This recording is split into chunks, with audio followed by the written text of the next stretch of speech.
Pinabunutan. Ito ba ang unang pagkakataon, itong nakuhanan sa video na sinaktan ka ng asawa mo? Hindi. Makailan kung mamarapatin mong tanungin ko? Since 2009 pa po. 2009. Yes po. Maliliit pa ang mga bata. Yes po. Hindi po ito yung una. Nakikita ko po yung nanay ko na binubugbog. Simula 6 years old po ako. Buntis yung nanay ko. Hindi ko po alam kung ano yung gamit niyang pinangpukpok po sa ulo ng nanay ko. Yung mga panahon po siguro na yan, yun po yung nahuli ko yung asawa ko na may ka-text. Halos 2 beses po yan. Yung una nga po, yung unang nalaman ko, lalaki niya, yung basketball player. Sandali lang. Nasundan po yan, yung isa lalaki na naman pala. Ang pinakamasakit nga po noon, kasama ko pa sa trabaho. Oo, nagkasala ako. Sana naman inisip mo sa sarili mo kung bakit. Nagkaanak ka sa iba, 3 pa. Bumili ka ng bagong sasakyan, sino isinakay mo? Sila! Nagbakasyon kayo sa Baguio! Yung mga anak mo, inaaya kita kahit sa Tagaytay. Ano sabi mo? Huwag na yan, gastos lang yan. Sana lahat ng ginawa mo sa akin, inisip mo. Bakit? Bakit? Shirley, ano ang gusto mo mangyari ngayon? Magsampa po ng paso. Okay. Anytime po, pwede pong pumunta rito sa office namin. Kausapin ko yung tao ko at mag-uusap sila. Depende po yung pag-uusapan nila bilang mag-asawa. So sasamahan na lang po ng ating reporter at kung ano man yung magiging next steps nito. Pero ang unang-una, I would like to seek Dr. Camille's intervention for this.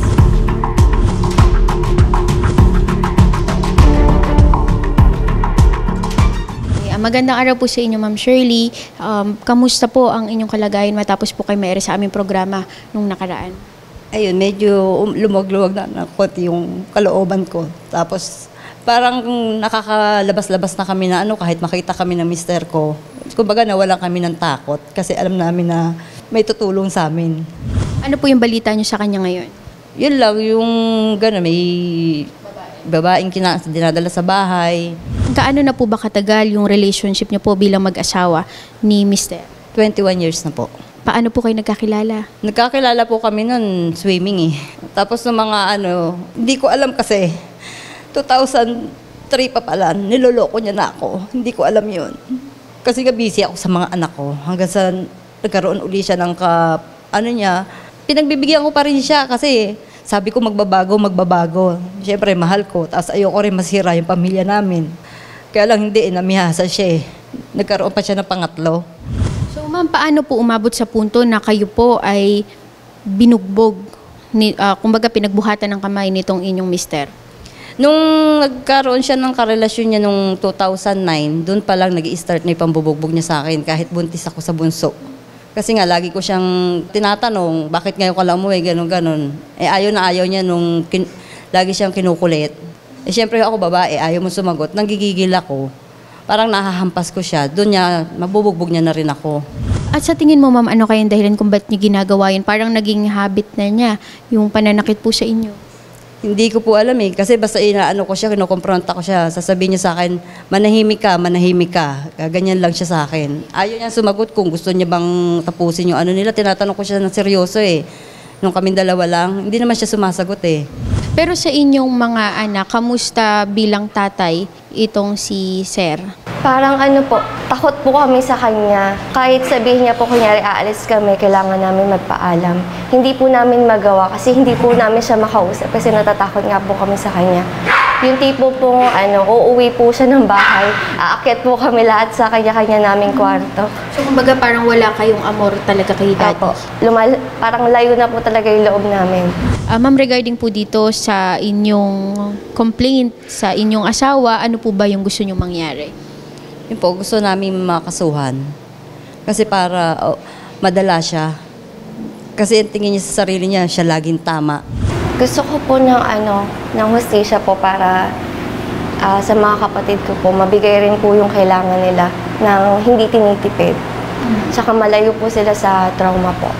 Wag po kayong mag-alala, ma'am, dahil tutulungan po namin kayo para po makapag-file tayo ng kaso laban dito kay Sir Alan. And syempre, i-follow up din po natin yung regarding doon sa admin case kasi nabanggit nyo na hindi naman talaga siya nagbibigay ng sustento after your compromise agreement sa PIAS.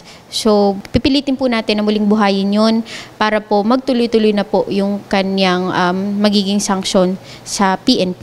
At sa criminal case naman po, tutulungan po namin kayo para makapag-file ng kaso hanggang sa makarating to sa prosecution po, okay? At ano na lang yung mensahe nyo kay Sir Alan? Ayoko mang gawin to dahil alam mo naman na mahal kita. Kaya lang, sa ilang buwan namin dito, wala kang ginawang paraan para maayos yung pamilya mo. Ang ginawa mo pa, parang ipanagkalandakan mo pa na may iba ka na. Nakikita ng mga anak mo, nakikita ng mga taong kakilala natin. Ayun, talagang binaliwala mo na kami. Kaya, sorry kung ano man na pinagdesisyonan namin dahil sobrang sakit na, punong-puno na kami. Hindi mo alam kung gaano kasakit. So ngayon po mag-ready na po tayo para po makapunta na po tayo ng PNP para matuloy-tuloy na rin natin itong inyong case. Okay po? Ang party list na masasandalan. Axia yes! Number 68 sa balota.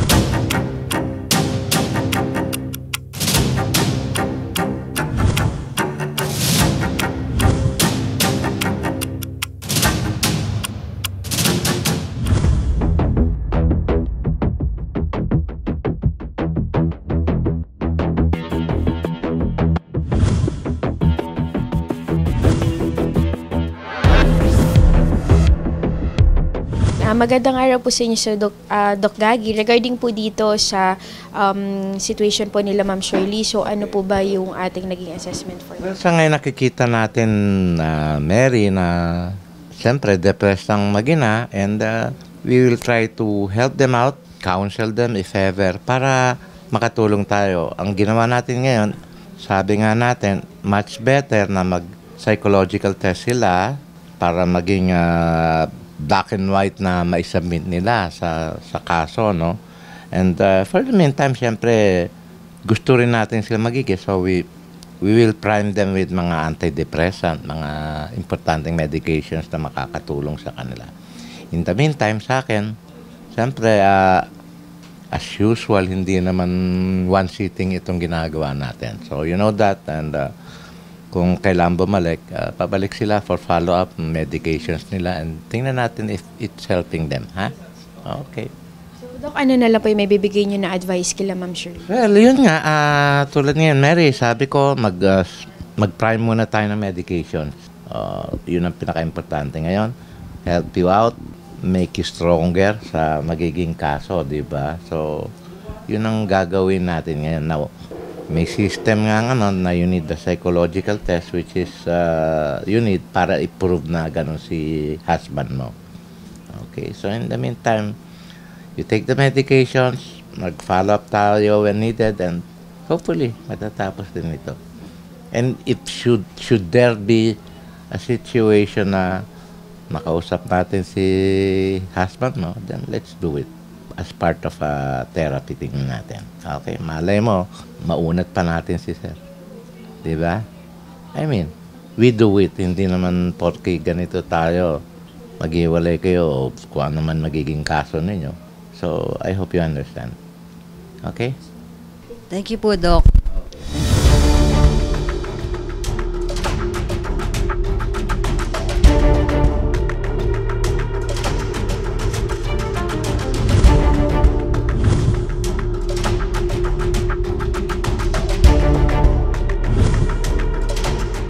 So ma'am, kamusta naman po yung naging pagpunta natin dito sa PAW?